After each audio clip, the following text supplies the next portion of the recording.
Chief, pwede pumasok? Chief, pwede pumasok? Ay, tulog. Chief. Ay, ayaw mamansin. Sige, pasok na kami.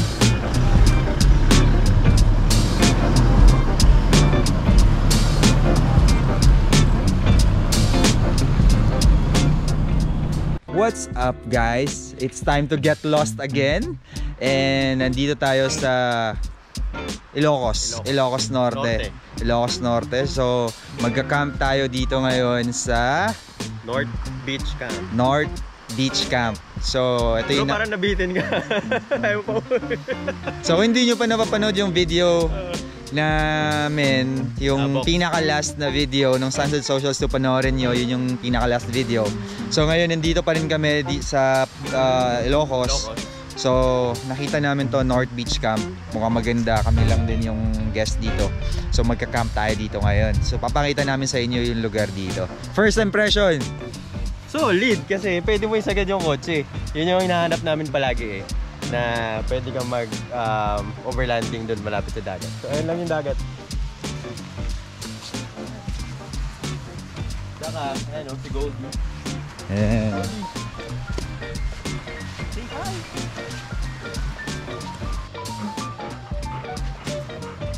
So maganda dito guys. I mean, first impression, maganda, ayos, and again, walang tao, tahimik. So kaya gustong gusto namin dito. So makakapagpahinga ka, kung anong gustong gawin, magagawa mo.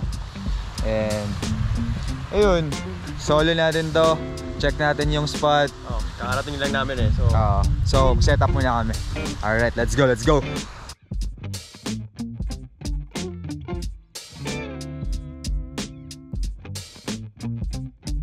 Napakaganda ng tent na to. So champion tong tent na to. Ako dun matutulog sa taas. Si Brian dun sa dito sa ground tent namin. So ano to, lagi naming dala. Champion to. Kasi ang gusto namin dito, sobrang bilis i-set up. Ayan. Oh. Uy. Ayun na. Yun yung hack na na-discover namin. Pasok ka na lang sa loob pag mag-isa ka lang. Ito yung 3 to 4 persons ng Polar. Ayan, sobrang ganda. So may cover din siya. Tapos baka tatanungin nyo pag umulan, ano naman, cover. Cover. Natin to. Medyo gloomy. Ayan, medyo gloomy ngayon. So cover tayo. Actually namaambon na. Maambon dito ngayon. So set up lang. Ganda, maganda yung spot, sobrang ganda.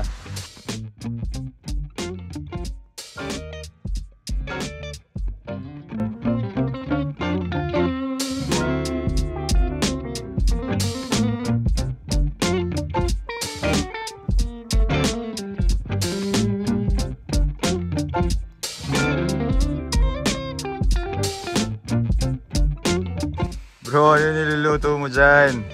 Fresh na to, Blue Marlin. Ha? Fresh na Blue Marlin. Sardinas na sardinas na naman. Ito yung madali eh. Ba't mo mapahirapan sarili mo? Saan tayo ngayon? Ilocos Norte. Sa tawag dito. Sa North Beach. Yan. Kapanispisan? Tama ba? Oh, yun. Basta yun. Kasipsipa? Parang ganun. Parang ganun. Basta the North Beach. Basta pag nakita niyo yung windmill, yun. Malapit yan sa windmill. Sa mga wind turbines. Yan. Kunyari, gaganon mo bro, para talaga nagluluto ako niya. Sardinas lang naman. Iniinit mo lang naman yung sardinas. Uy, bago yan na may itlog. I-level up din naman tayo kahit pa paano. May protein diet. Saan mo nakuha yan? Sa TikTok. Yan. Tapan mo lang. Tapan nyo lang yan guys. Yan, lupit yan ah. Siyempre. Tapos sa rice cooker. Ito, pakita mo yung rice cooker natin. Hindi tayo marunong magsaing. So, yan. Since may jackery naman, one click lang. Yun oh. So dito nakasaksak yung namin guys, yung rice cooker, yung mga drones, phones, lahat ng electronics sa jackery yan. Diba? Tapos pag naubos, pwede i-charge na solar. Kaso umulan eh. Wala. Pero ano to, full charge naman yun. Ano yung ratio natin sa tubig pag nagsasahing? Isang cup, 2 tubig. Totoo ba yun? TikTok video. Mahirap pag di ka marunong magluto eh. Ay, yung pastil. Pakita mo yung pastil natin. Pastil. Ito tatanas din. Yan. Yun o. So may steamer na yung binili natin rice. Chicken pastil. Yan. Ganda dito sa ano guys oh. The North. Ano to? Beach Camp. Yan. NBC no? NBC. Yan. Ganda. Tapos meron din silang glamping area. Kung gusto nyo yung glamping. Pero, syempre, dala natin yung polar natin. Oo. Ground tent natin. Tapos, Wildland RTT natin sa taas. Ayan. And of course, yung Nito tires natin. Ano yun? Sand-kissed. Of course, Nito tires natin. Ayan. Kahit ano, rough road, buhangin, semento, laban yan. Ayan. Ayan, ano yan? Uy! Water yan, pack off-road. Water source. Space saver siya. Yung shape nung tank, nandun sa wheel well. Oo. Yung mga dead space. Dead space, sayang eh. Yan, tubig. Ganda niyan ah. Minimalist lang tayo guys. Papapansin nyo yung setup namin. Hindi maraming kung ano-ano. Tsaka itong Wildland RTT namin, yan talaga purpose niyan, sabitan ng ilaw. Bumili ka RTT para sa ilaw. Ayan, ganda. Pogi yung Wildland Rock Cruiser RTT. Yan yung gamit namin. Bilis setup, no? Bilis i-setup. In less than 1 minute, kaya mo nang yung mga kasama mo sa camp, nag-setup pa lang, ikaw tulog na. Sobrang bilis na ito. Sobrang bilis. Ka Saka proven and tested yan sa hangin, ulan. Ay, oo, grabe sa hangin, no? Proven and tested yan. Guys, ito rin pala yung Lightyear gear pad namin. So, sobrang useful nito kasi storage siya. Pwede kang yung sa kabila, maliit lang, pwede rin mahaba. So, yun lang maganda sa Lightyear kasi pwede mo siya i-customize kung gusto mo yung maliit lang and iba gusto mo ilagay dito, let's mo water or max truck or whatever na pumasok sa isip mo, pwede yan. Customizable yan. So, laki nung space. Ngayon, makalat lang. Ano meron dito? Meron dyan. Pala. Okay, may tali, payong. Tiger! Ito, yan yung access gamit natin, Tiger. Pakita natin. Visible sa gabi, oh. Tsaka quick access yung Lightyear, no? Oo, kasi maganda dito, let's say yung gamit mo nasa bed, hilahin mo pa. Kung mga kailangan mo mabilisan, lagay mo dito. Pagbaba mo, quick mo lang. Bro, baka quick access din sa magnanakaw yan. Hindi, may lock to bro, may lock. Ayan. So malalak, sususian mo lang. Diba? So, kaya gustong gusto namin tong Lightyear Active Cargo System. Guys, separate to dito sa itong cargo system. Kasi ito lang talaga yun, pero additional to, yung gear pads. Pero sobrang useful. So bali, ang build is yung cargo system nilagyan ng crossbars tapos RTT, no? Correct. Kasi minsan pala tinatanong nila yung build Active Cargo System, nilagyan ng crossbar sa taas para malagyan ng RTT. And then, additional gear pads para useful, maraming storage. Ano ba yung sinasabi mo maliit? Pakita ka natin. Yan. Yung niluto ko, kumukulo na. Ito yung maliit.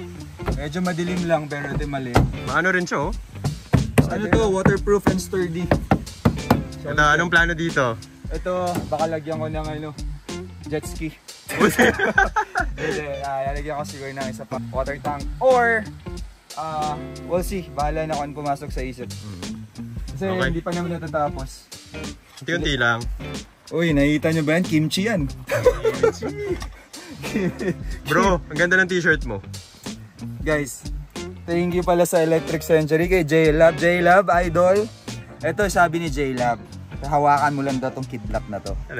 Yan. Okay. May magic mangyayari. Ano yung magic? Hindi na pa. Goodbye. Pakita natin yung likod. Pakita natin yung likod ng shirt. Uy, same design. Mas malaki lang. J-Lab, thank you brother. See you soon. Proudly Philippine-made Yes, surfboards. abangan nyo yung surfboard namin na Electric Century and Lost Boys collaboration. So gagawa tayo ng surfboard with Jayla, brother. May paglalagyan pa ba ng surfboard dyan? Meron, naka-ready na sa bahay yung lalagyan ko. Lalagay na sa taas ng RTP. Tapos guys, abangan nyo yung motor na pinagawa namin na trail bike. Lalagay natin dito. So magiging setup natin. Itong overland rig natin, moto carrier plus the motorcycle, then the surfboard. So kahit saan tayo pumunta, ready na tayo kahit anong gawin natin. Grabe yun. Strike anywhere? Yung skateboard din natin, lalagay na rin natin dito para strike anywhere na talaga. Pera na lang, pambili ko lang. Daming plano, daming daming gusto, pero pera na lang. Sa motor, pwede naman. So, mga brands dyan, di joke. Uy, first time ng nagparinig Bro, dito na to. Okay. Kain muna kami guys. Pakita natin yung dinner natin. Ano to? Kimchi. Sardinas yan with egg. Ganyan lang kami kasimple guys. Yes, hindi naman kami maselan. Hindi kami maselan, saka hindi kami maarte sa buhay. Mukha lang siguro magastos, pero hindi naman. Simple lang kami. Drama eh. Kaysa pagurin mo sarili mo sa paghahanda, simplihan mo lang. Enjoy mo na lang yung place. Gusto mo naman din yung makain mo rin naman yung gusto mo. And then, enjoy mo yung place. Mag-chill ka, mag-activity ka, whatever, ganyan. So, ayun lang, simple lang naman eh. Let's make it simple, pero memorable. Yan!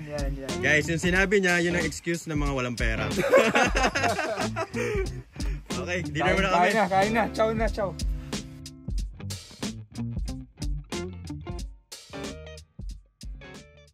So guys, nandito tayo sa The North Beach Camp sa Pagudpod, Ilocos Norte.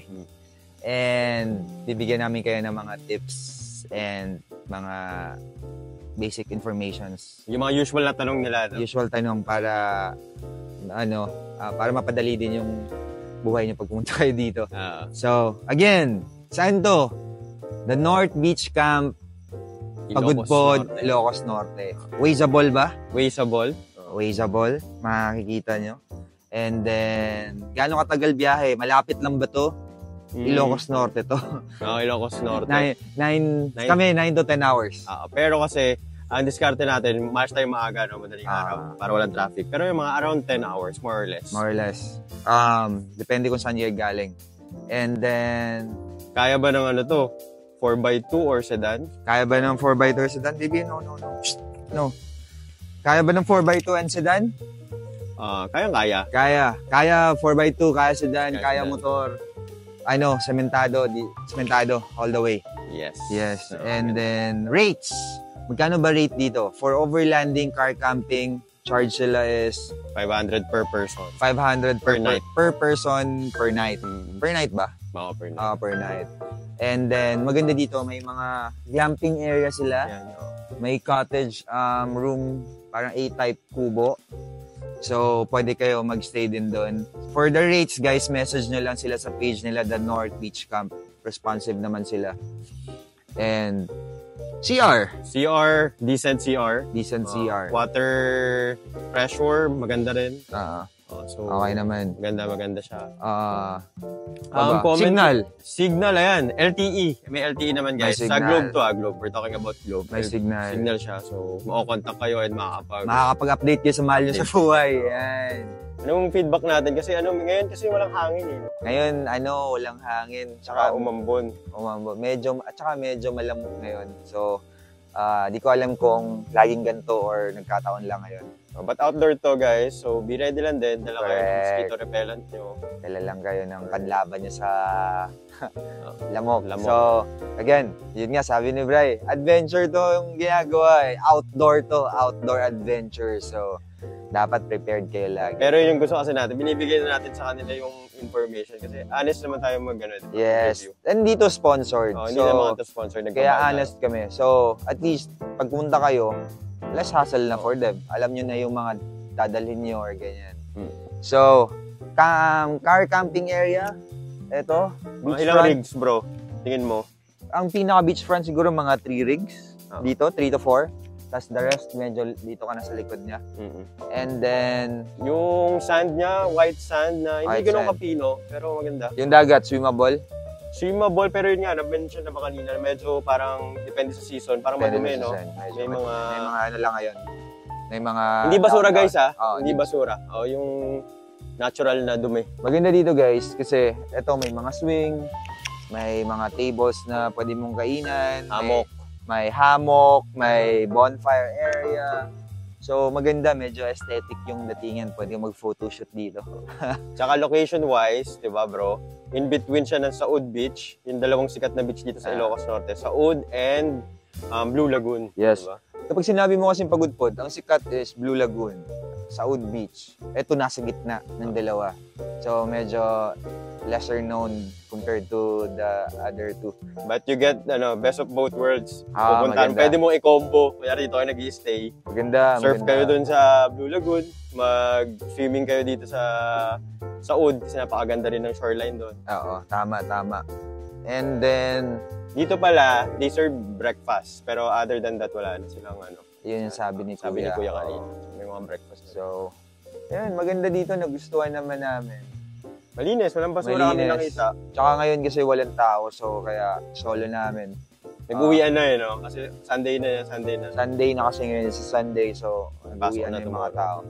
And doon kami aatake. Siyempre, wala nang tao. Introduce pala namin yung doggies. Ito pala, ito yung highlight dito. May dalawang golden dito. Golden Retriever. So, sila yung mga bantay dito. Uwi na namin to. Oo, nagbabalak kami kumuha ng aso kasama natin sa mga adventures. Yun na natin. Yun. So, nabanggit namin kanina pala guys na dun sa rig na maglalagay tayong motorcycle, lalagay tayong surfboard. Abangan nyo pagka natuloy na yun in the near future, papakita din namin sa inyo yung magiging na talaga, itsura ng rig namin.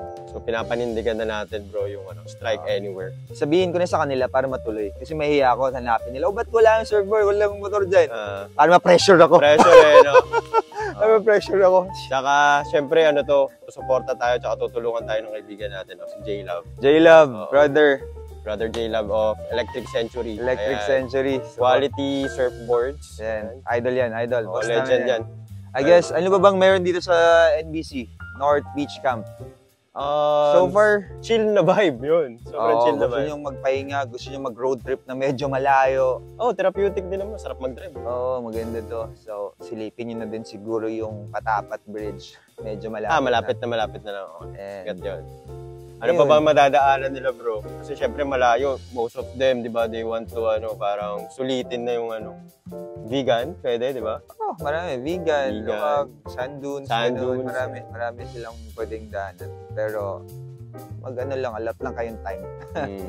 Tapos, siguro, pag nandito kayo, stay kayo 1-2 nights. Lipat naman kayo. Tapos sulit yung biyahe nyo. Tagalan nyo na yung punta nyo dito.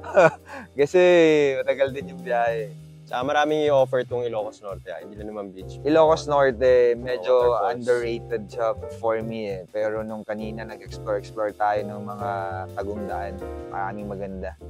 So, kung hindi nyo pa napanood yung video namin ng Ikani and Abox na event ng Abox. Panoorin nyo yung video, yun yung pinaka-last video namin. Yun yung Blue Lagoon side. Yan. So, check nyo yun. Solid yun. And then, I guess that's it para nabigay naman yata namin yung informations na kailangan nila so far. Tsaka, ayun pala guys, aside dun sa binanggit ni Kirk na dito sa Hilux, abangan nyo yung Lost Boys Rig number 2. Diba? Abangan nyo yung Lost Boys Rig number 2. Yung mga upgrade so far, share na namin Nitto tires. Pinalitan na namin ng gulong ng Ridge Grappler Nitto tires and Koni suspension, Koni Raid suspension. So, unti-unti lang. Yun yung dalawa nandun and then Motopesto Oni. So, abangan nyo anong mga next na ilalagay ni Brian. Wala na na lang. Yun na lang. Pambili na lang kulang. Pero naka-ready na yung mga listahan. Diba? Pambili na lang kulang. Di ba isang tip yun bro? Dapat para ma-visualize mo medyo talagang pinag-iisipan mo lahat di ba? Pero nag-build ka na rig. Para lahat functional, according to yung looks, para hindi yung bili ka nito, kabit ka nito, tapos eventually, di pala match dito, di pala ganyan, di pala functional masyado, ganyan. So, para maiwasan. Saka itong ina-achieve natin? Hybrid na clean clean overlanding build. Yes, as much as possible yung functional. So, functional, clean pa din. Clean lang. Abangan nyo yun, guys. And ang mga upcoming trips, marami pa, guys. And ayun, salamat sa suporta nyo. Abangan nyo lang yung mga adventures natin. So, yun lang, guys. Papahinga muna kami kasi medyo bakbakan yung hindi naman bakbakan. Medyo nag-enjoy kami kahapon dun sa Abok sa event. So, magpapahinga muna kami ngayon. Grabe. Tutulog muna kami. Masyado kami nag-enjoy. Nang hiniram namin yung lakas namin ngayong araw, kahapon. So, yun lang, guys. Thank you. Sana nakatulong yung mga tips namin. Bukas, papakita namin yung yun ito ng umaga. Uy, may folding bed.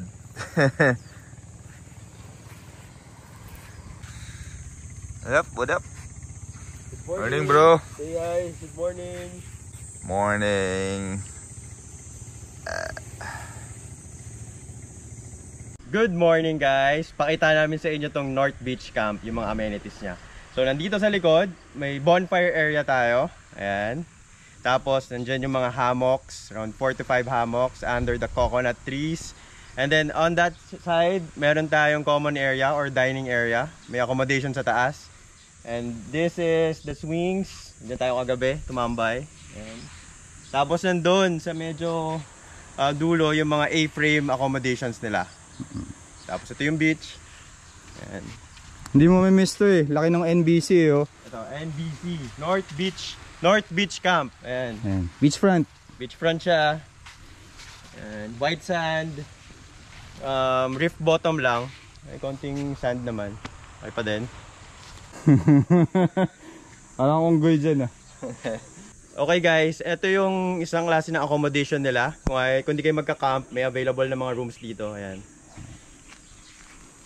Ganda. Very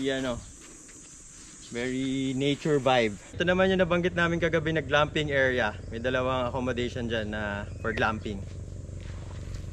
Guys, ito yung CR nila.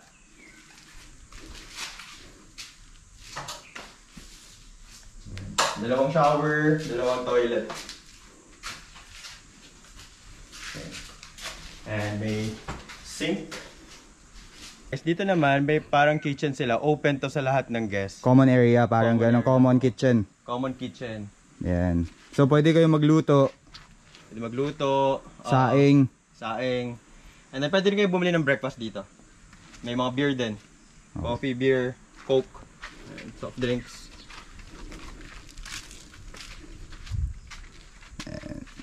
Basic, Basic needs. kitchen. Utensils, plates, rice cooker. Pwede na palang di ka na magdala ng gamit.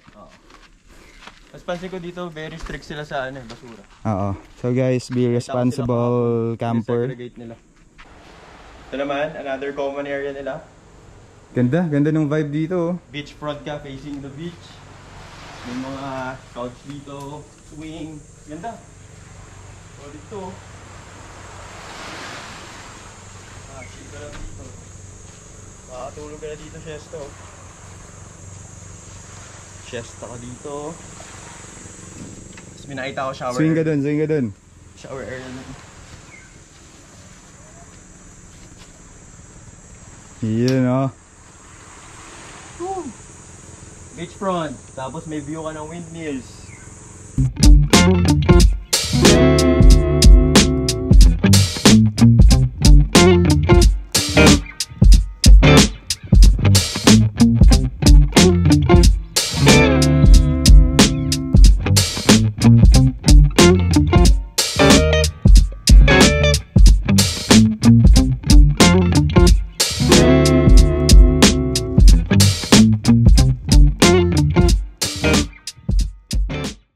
So ayun guys, pinakita na namin sa inyo ang North Beach Camp.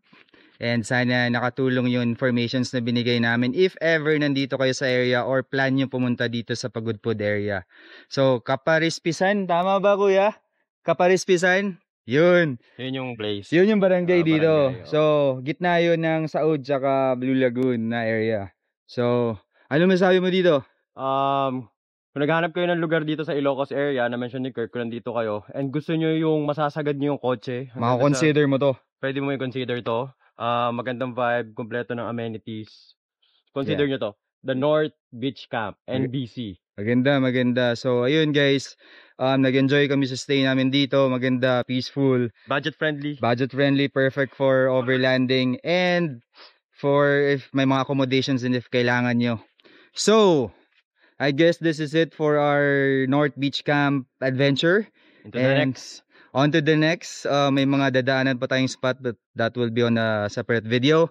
And yes, see you in the next adventure. Thank you and keep spreading the smile. Yes, sir. Bye-bye. Peace.